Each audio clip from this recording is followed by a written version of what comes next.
والسلام علی اشرف الانبیاء والمرسلین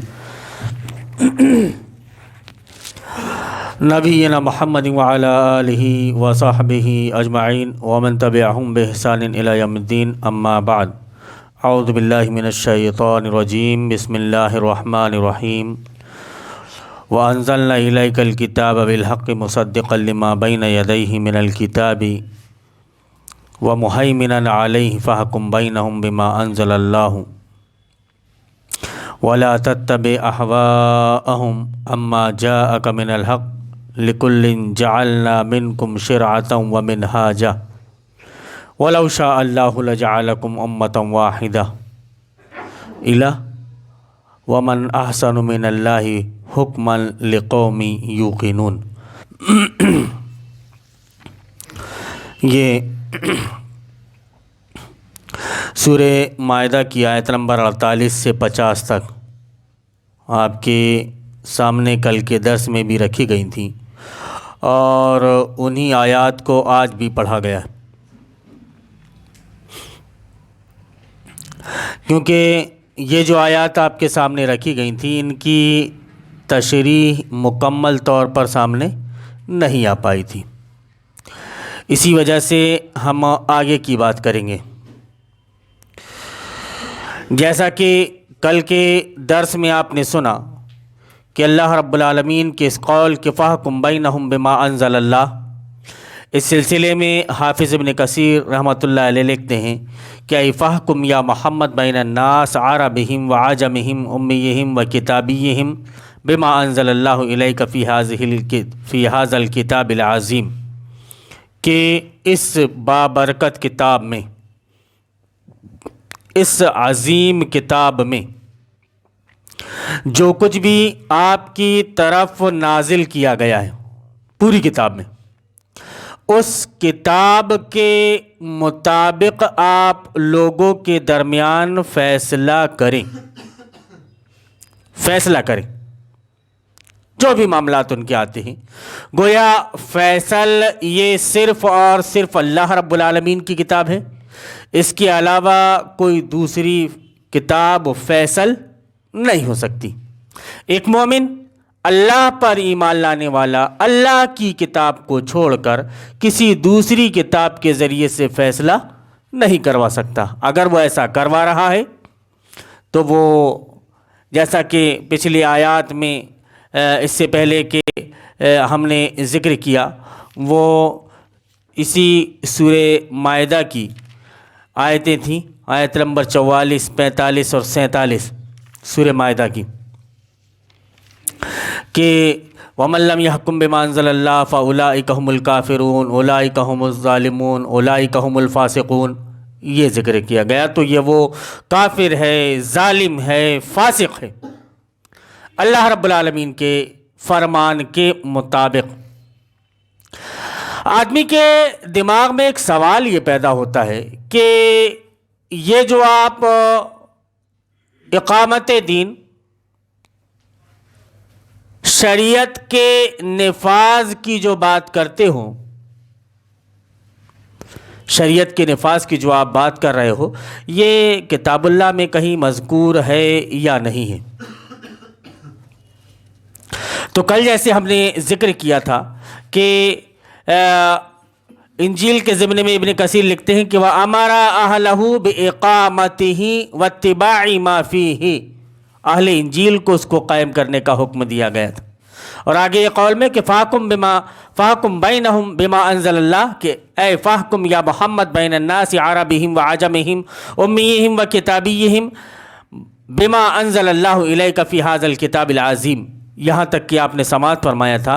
اب آگے ایک بات ذکر کی جا رہی ہے، وہ ابن عباس رضی اللہ تعالی عنہ کا قول ہے۔ انہوں نے بیان فرمایا کہ کان النبی مخیرا ان شاء حکم بینہم و ان شاء اعرض عنہم فردہم الی احکامہم فنزلت وَأَنِحْكُمْ بَيْنَهُمْ بِمَا أَنزَلَ اللَّهُ وَلَا تَتَّبِعْ أَهْوَاءَهُمْ فَأَمَرَ رسول اللہ صلی اللہ علیہ وسلم أَن يَحْكُمَ بَيْنَهُمْ بِمَا فِي كِتَابِنَا، یہ ابن عباس رضی اللہ تعالیٰ عنہ کا قول ہے۔ اس سلسلے میں آپ کو یہاں پر اچنبھا نہیں ہونا چاہیے، کیوں کہ حضرت عبداللہ ابن عباس رضی اللہ تعالیٰ عنہ یہ کہہ رہے ہیں کہ نبی کریم صلی اللہ علیہ وسلم کو اختیار تھا کہ وہ ان کے درمیان میں فیصلہ کریں یا پھر ان کے درمیان میں فیصلہ نہ کریں۔ اشارہ یہود و نصارہ کی طرف ہے کہ چاہے تو ان کا کوئی معاملہ آئے تو فیصلہ کریں، یا چاہے تو اگر ان کا کوئی معاملہ آئے تو فیصلہ نہ کریں۔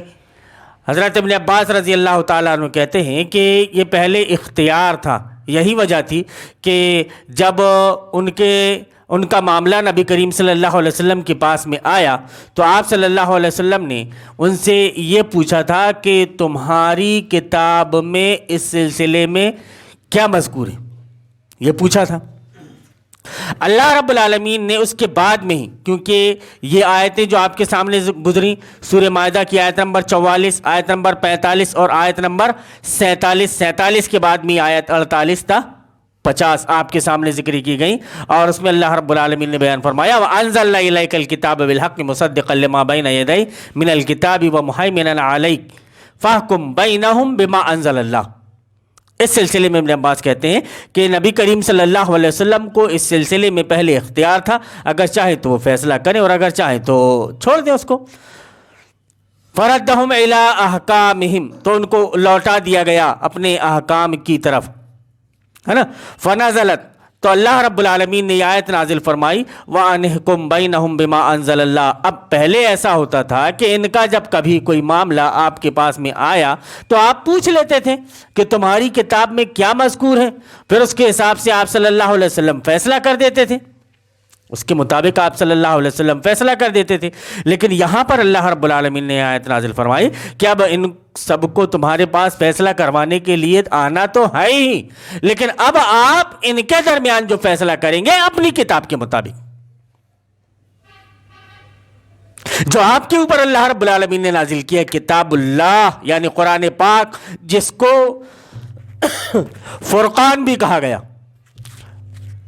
فرقان بھی کہا گیا، حق اور باطل کے درمیان تمیز کر دینے والی، فرق کر دینے والی، باطل کو چھانٹ کر الگ اور حق کو چھانٹ کر الگ رکھ دینے والی، باطل ایک طرف حق ایک طرف، دونوں کو چھانٹ کر الگ الگ کر دے، واضح کر دے۔ اسی لیے کہا کہ ھدی للناس وبینات من الہدی والفرقان، قرآن کریم کی صفات۔ تو اللہ رب العالمین نے حکم دیا کہ اب آپ کو یہ کرنا ہے کہ آپ کے اوپر جو کچھ بھی نازل ہوا ہے ان احکام کے مطابق آپ ان لوگوں کے درمیان فیصلہ کریں۔ اس سے صاف صاف یہ بات ظاہر ہوتی ہے کہ فیصل جو ہیں اللہ رب العالمین کے احکام کے مطابق ہی لوگوں کے درمیان فیصلہ کیا جائے گا، ورنہ نہیں۔ ہم اسی ضمن میں ساری آیتیں آپ کے سامنے پیش کر رہے ہیں، اسی ضمن میں، اور چونکہ دلائل کی بات ہے کہ بھائی آپ جو بھی بات کرو مدلل کرو، یہ ٹامک ٹوئیاں نہیں چلے گی، کہیں کا روڑا کہیں کی مٹی نہیں چلے گی، کیونکہ بات شریعت کی ہو رہی ہے تو شریعت کی روشنی میں ہی بات ہوگی، یا تو کتاب اللہ سے یا سنت رسول اللہ صلی اللہ علیہ وسلم سے یا خلفائے راشدین کے عمل سے۔ اتنا تو دیکھو، اتنے کے اندر آپ ہو کہ نہیں، پھر باقی باتیں آگے کی ہیں، بات کی، لیکن ان پر کس حد تک آپ عمل پیرا ہو اتنا تو دیکھ لو۔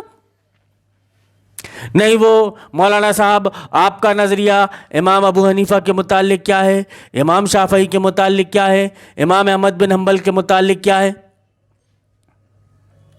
امام مالک کے سلسلے میں کیا ہے، بتائیے ذرا آپ۔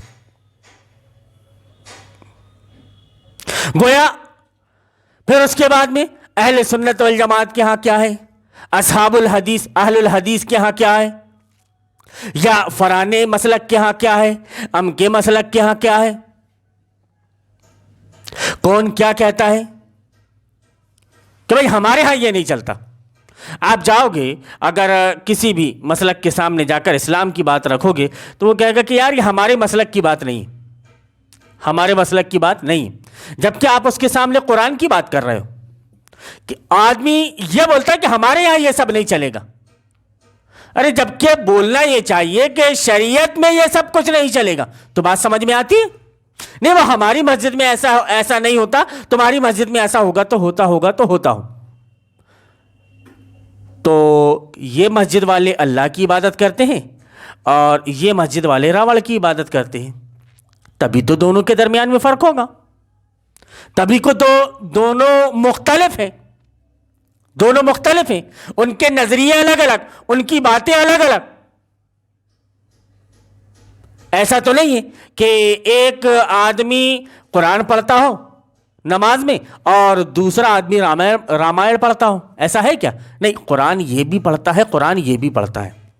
آخر میں جو میں نے آپ کے سامنے غالباً کل جو حدیث بیان کی تھی کہ میری امت کی ہلاکت کتاب اور دودھ میں، صحابہ اکرام نے پوچھا کہ اللہ کے رسول صلی اللہ علیہ وسلم یہ کتاب اور دودھ سے مراد کیا ہے؟ تو آپ صلی اللہ علیہ وسلم نے بیان فرمایا کہ قرآن کی تعلیم تو حاصل کریں گے. یتعلمون القرآن فیتأولونہ علی غیر ما انزل اللہ عز وجل. تو اس کی تعویلیں پیش کریں گے. تعلیم تو قرآن کی حاصل ہوگی لیکن تعویلیں پیش کریں گے. یہاں پہ اللہ رب العالمین کہہ رہا ہے کہ فاحکم بینہم بما انزل اللہ، فاحکم بینہم بما انزل اللہ، کہ اللہ نے جو کچھ آپ کے اوپر نازل کیا ہے اس کے مطابق فیصلہ کریں. اور نبی صلی اللہ علیہ وسلم کی پیشین کو یہ کہہ رہی ہے کہ قرآن کی تعلیم تو حاصل کریں گے. فَيَتَعَوَّلُونَهُ عَلَى غَيْرِ مَا أَنزَلَ اللَّهُ، تو اس کی تعویلیں پیش کریں گے اس معاملے میں ایسی کہ اللہ رب العالمین نے اس سلسلے میں نازل نہیں کی ہوگی وہ آیت، اس سلسلے میں کوئی بات نہیں کی ہوگی، لیکن یہ اپنی طرف سے گڑھ کر کے کوئی تعویلیں پیش کریں گے. اور نبی کی امت کا ایک گروہ ان کے ساتھ بھی ہوگا. دیکھو گے آپ کہ ایک مداری جب ڈمرو بجاتا ہے اور اپنے بندر کو جب نچاتا ہے تو بھیڑ وہاں پر بھی اکٹھا ہو جاتی ہے. کچھ نہ کچھ ایسے لوگ مل جاتے ہیں جن کے سامنے وہ اپنی ہاتھ کی صفائی دکھاتا ہے. ایسے ہی ہر عالم کو، چاہے اس کے پاس شریعت موجود ہو یا نہ ہو، کچھ نہ کچھ فالوور مل جاتے ہیں جو اس کی کہی ہوئی باتوں کو دین سمجھ کر اور اس پر عمل پیرا ہوتے ہیں. کتنی کوشش کرنی پڑی ہوگی شیطان کو. ذرا تصور کیجیے آپ کہ نبی کریم صلی اللہ علیہ وسلم نے اتنی محنت کی، ابو بکر و عثمان و علی نے اتنی محنت کی، ان کو ایک مسلک سے ہٹا کر، ایک جماعت سے ہٹا کر کئی مسلکوں اور فرقوں میں بانٹنے کے لیے. لیکن وہ پیچھے نہیں رہا، وہ مستقل کوشش کرتا رہا. اور نتیجہ یہ نکلا کہ آج نبی کی امت کو یہ نہیں معلوم کہ نبی کا مشن کیا تھا. نبی کی امت کو یہ نہیں معلوم کہ نبی کی زندگی، نبی کی بعثت کا مقصد کیا تھا صلی اللہ علیہ وسلم. نہیں معلوم. اگر آپ کو یہ نہیں معلوم تو پھر آپ نبی کی امتی کیسے؟ جب باپ کا علم بیٹے کو ازبر نہ ہو، جب ایک کاشتکار کا بیٹا کاشتکاری نہ جان سکے تو وہ کسان کا بیٹا کیسا؟ جبکہ کاشتکار کا بچہ اچھی طرح سے جانتا ہے کہ کاشتکاری کیا ہوتی. تو یہ اللہ رب العالمین نے بیان فرمایا کہ فَحْكُمْ بَيْنَهُمْ بِمَا أَنزَلَ اللَّهُ.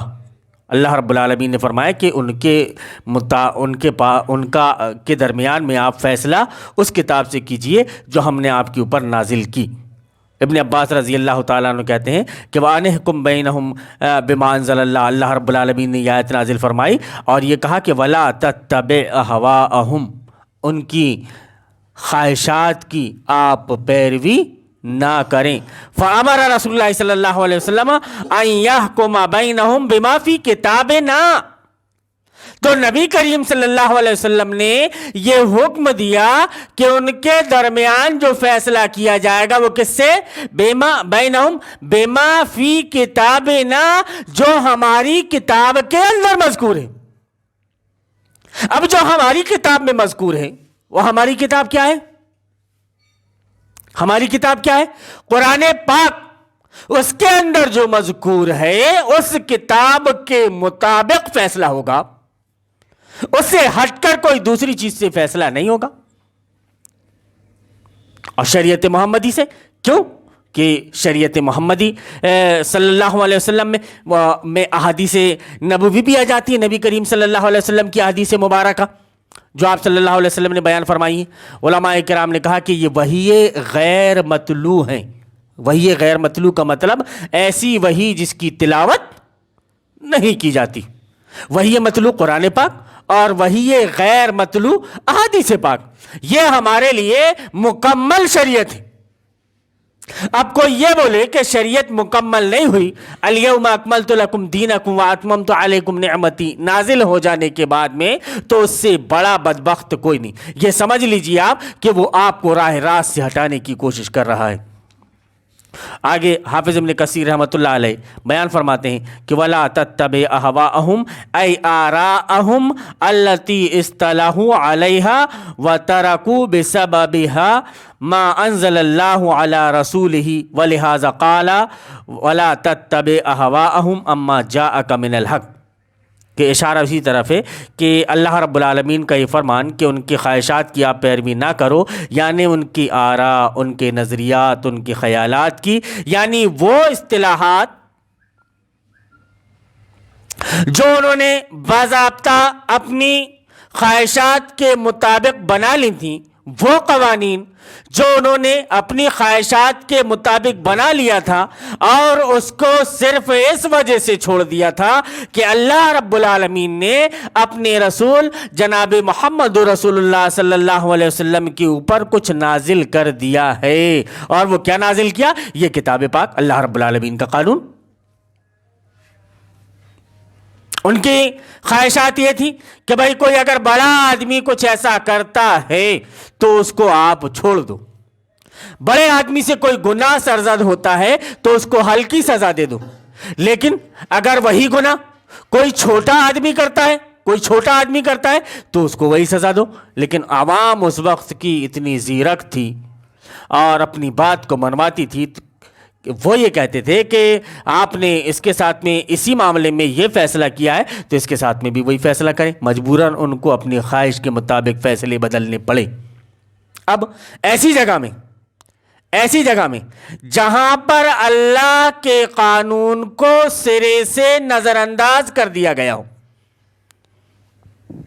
اس کی کوئی اہمیت موجود نہ ہو، اس کی اہمیت صرف ایک مقدس کتاب کے نام سے موجود ہے کہ اگر کوئی جائے گا کورٹ میں اور جب اس سے حلف لیا جائے گا تو قرآن پاک اس کے سامنے لایا جاتا ہے۔ صاحب اتنی اہمیت ہے اس کی کہ بھائی ایک مسلمان ہو تو تم قرآن پر ہاتھ لے کر کے یہ قسم اٹھاؤ کہ میں جو کچھ کہوں گا سچ کہوں گا، سچ کے علاوہ کچھ نہیں کہوں گا۔ ایک عیسائی ہے تو بائبل اس کے سامنے لائی جاتی ہے کہ نہیں؟ ایسا کورٹ میں اس حد تک مقدس ہے وہ، لیکن فیصلہ وہ ہوگا جو ہم نے اپنی نظریات، جو ہم نے اپنے خیالات کے مطابق تیار کیا ہے اور اس کو ایک لا کی حیثیت دے دی ہے، قانون کی حیثیت دے دی۔ اب اللہ کی کتاب صرف قسم اٹھانے کے لیے رہ گئی۔ اللہ رب العالمین خود بیان فرماتا ہے قرآن پاک کے اندر کہ فَلَا تُطِعْ كُلَّ حَلَّافٍ مَّهِينٍ، سند دے دی کہ جو زیادہ قسم کھانے والا ہے نا، اس کی بات کو آپ تسلیم مت کرنا۔ جو بات بات پر قسم کھا رہا ہے اس کے جھوٹا ہونے پر دلالت کرتا ہے وہ۔ کیوں؟ کہ وہ قسم کے زور سے، قسم کا زور دے کر وہ یہ باور کرانا چاہتا ہے، وہ یہ احساس دلانا چاہتا ہے کہ اب اس کے بعد آدمی جھوٹ نہیں بولے گا۔ اتنا بڑا مکار آدمی۔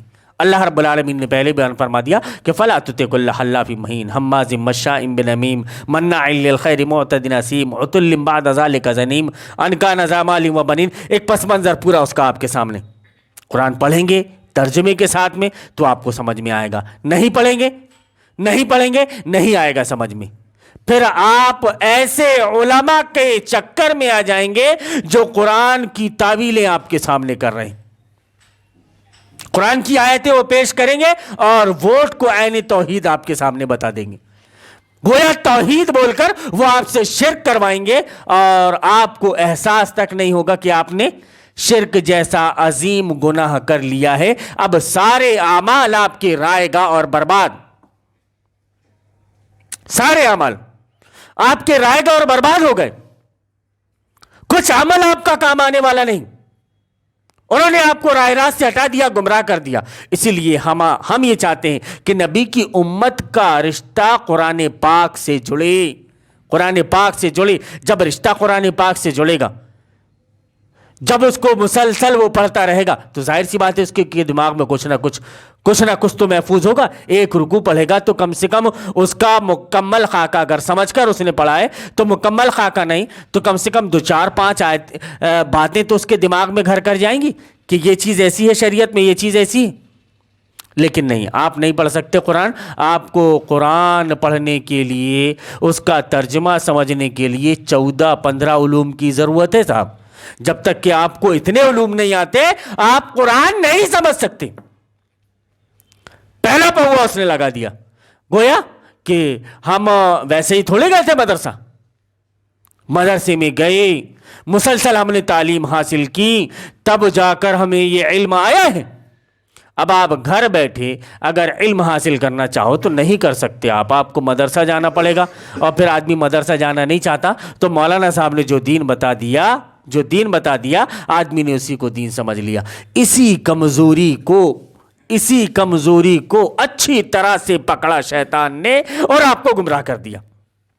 اللہ رب العالمین کیوں نہ بیان فرماتے رہے کہ آپ ان کی وَلَا تَتَّبِعْ أَهْوَاءَهُمْ أَمَّا جَاءَكَ من الحق, کہ آپ کے پاس میں جو حق آ گیا ہے اس حق کے آ جانے کے بعد بھی آپ ان کی خواہشات کی پیروی نہ کرو. ایسا نہ ہو کہ آپ جو فیصلہ کریں ان کی خواہشات کے مطابق کریں. ایسا نہ ہو.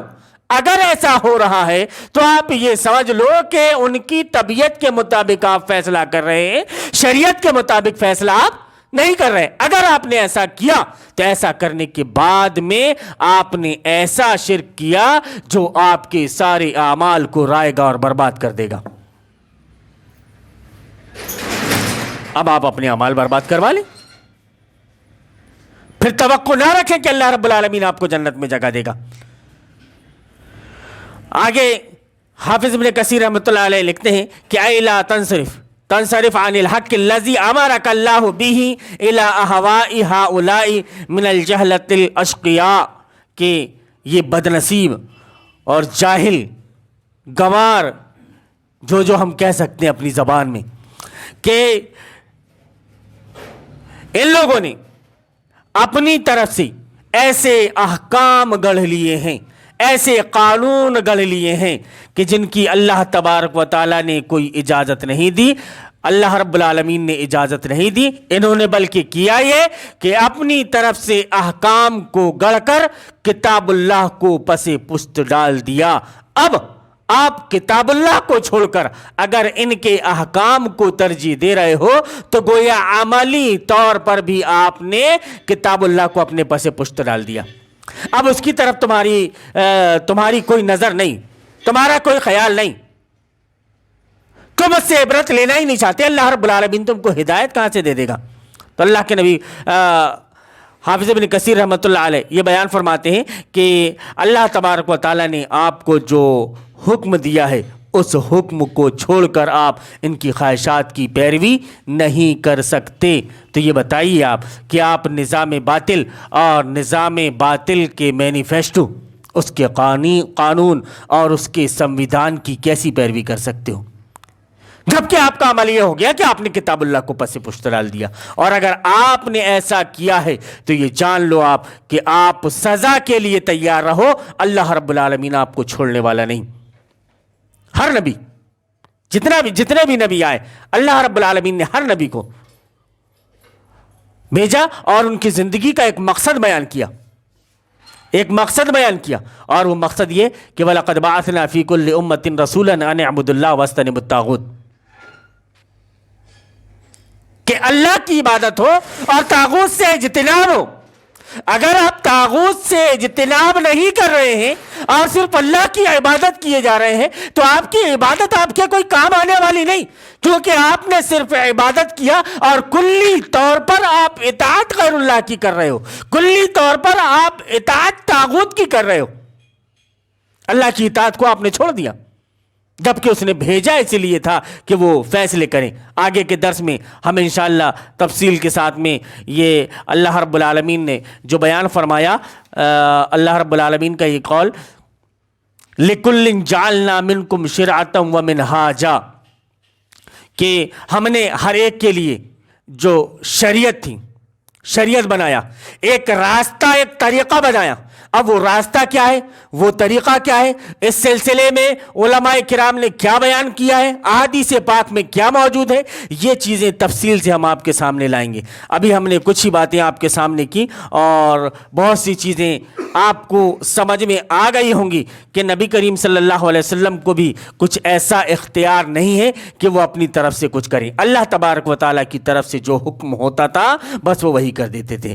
ہاں، ابن عباس رضی اللہ تعالیٰ عنہ کے وہ قول سے ہم نے بات کی تھی کہ کان النبی مخیرن ان شاء حکم بینہم و ان شاء اعرض عنہم، کہ چاہتے تو ان کے درمیان فیصلہ کر دیتے اور چاہتے تو چھوڑ دیتے۔ یہی وجہ تھی کہ نبی کریم صلی اللہ علیہ وسلم کے پاس میں جب ان کا معاملہ آیا تو آپ صلی اللہ علیہ وسلم نے ان سے یہ پوچھا تھا کہ تمہاری کتاب میں کیا مذکور ہے۔ علماء کرام سے ہمارا ایک سوال ہے کہ اس کے بعد میں اگر کوئی یہودیوں یا عیسائیوں کے درمیان میں کوئی معاملہ ہوا اور آپ صلی اللہ علیہ وسلم کے پاس وہ آئے، ہو سکتا ہے نا کہ بہرحال نبی صلی اللہ علیہ وسلم کی شریعت، اس شریعت کو لا لینے کے بعد میں آدمی دلیل کہاں سے نکالتا ہے، اس کا توڑ اس لیے یہ میں نے پہلے بیان کر دیا ہے۔ اب اس کو سمجھیں آپ کہ آدمی یہ کرتا ہے کہ نبی کریم صلی اللہ علیہ وسلم نے اپنی شریعت، جو شریعت آپ کے اوپر نازل ہوئی،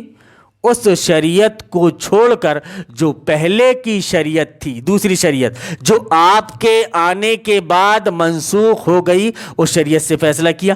پتہ یہ چلتا ہے کہ دوسری شریعت سے بھی اگر آدمی فیصلہ کرے تو جائز ہے۔ یہ مسئلہ نکالے گا مولوی، تعویل پرست مولوی۔ لیکن حضرت ابن عباس رضی اللہ تعالیٰ عنہ کا جب یہ قول آ گیا کہ نہیں ایسا ہوا تھا، لیکن اس کے بعد میں جو فوراً بعد میں اللہ رب العالمین نے جو آیت نازل فرمائی، آیت نمبر 48، کہ وَأَنزَلْنَا إِلَيْكَ الْكِتَابَ بِالْحَقِّ مُصَدِّقًا لِمَا بَيْنَ يَدَيْهِ مِنَ الْكِتَابِ وَمُهَيْمِنًا عَلَيْهِ فَاحْكُم بَيْنَهُم بِمَا أَنزَلَ اللَّهُ، کہ اللہ رب العالمین نے جو آپ کے اوپر نازل کیا اس کے مطابق فیصلہ کرو۔ تو اس سے یہ پتہ چلا کہ پہلے آپ صلی اللہ علیہ وسلم نے جو کچھ کیا تھا سو کیا تھا، لیکن یہ آیت نازل ہونے کے بعد میں وَلَا تَتَّبِعْ أَهْوَاءَهُمْ، کہ آپ ان کی احوا کو، احوا مطلب ان کی خواہشات، ان کے نظریات اور ان کی چاہت کے مطابق آپ فیصلہ نہ کریں، کتاب اللہ کے مطابق آپ فیصلہ کریں۔ اس سے پہلے احکام نہیں تھا، اب یہ حکم آ گیا۔ تو مولانا صاحب اس حکم کے بعد میں، اس آیت کے نازل ہونے کے بعد میں آپ کوئی ایسا حکم بتا دیجئے کہ نبی کریم صلی اللہ علیہ وسلم نے پھر غیر شرع سے پچھلی امتوں کی کتابوں سے لوگوں کے درمیان میں فیصلہ کیا ہو۔ ایسا آپ کہیں پر دکھا نہیں پائیں گے۔ جس دن آپ دکھائیں گے ہم آپ کی بات کو مان لیں گے اور آپ کے پیچھے آ جائیں گے، کیونکہ شریعت کے جو احکام ہیں وہ ایک ہی، چاہے یہاں پر بیٹھ کر بیان کیا جائے یا حرم شریف میں بیٹھ کر بیان کیا جائے، احکام ایک ہی ہیں، لیکن تعویل کرنے والے کئی ہیں۔ کئی طرح سے لوگ تعویلیں پیش کر دیتے ہیں اور ان تعویلوں کے پیچھے ان کے پاس میں کوئی جواب، واضح دلیل موجود نہیں ہوتی۔ پرانی ایک کسی بات کو لے کر کے اٹھایا انہوں نے اور آپ کے سامنے لا کر کے بات رکھ دی۔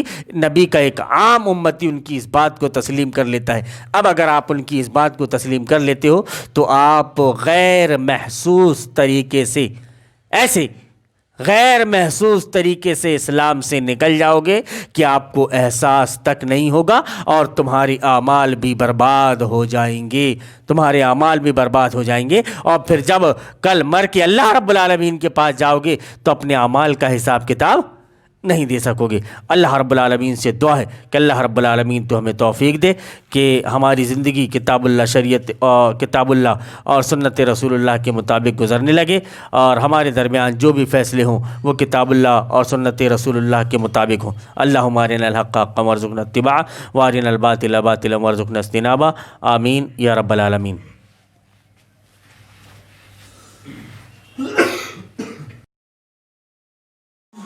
لوگوں کا رد و قبول ہرگز حق و باطل کا معیار نہیں ہے۔ لوگوں کی اکثریت اگر اندھیروں میں بھٹکنا اور ٹھوکریں کھانا چاہتی ہے تو خوشی سے بھٹکے اور ٹھوکریں کھاتی رہے۔ ہمارا کام ہر حال اندھیروں میں چراغ جلانا ہی ہے، اور ہم مرتے دم تک یہی کام کرتے رہیں گے۔ ہم اس سے خدا کی پناہ مانگتے ہیں کہ ہم بھٹکنے یا بھٹکانے والوں میں شامل ہو جائیں۔ خدا کا یہ احسان ہے کہ اس نے ہمیں اندھیروں میں چراغ جلانے کی توفیق بخشی۔ اس احسان کا شکر یہی ہے کہ ہم چراغ جلاتے جلاتے مر جائیں۔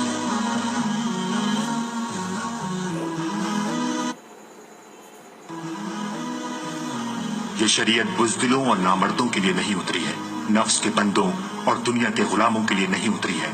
ہوا کے رخ پر اڑنے والے خس و خاشاک اور پانی کے بہاؤ پر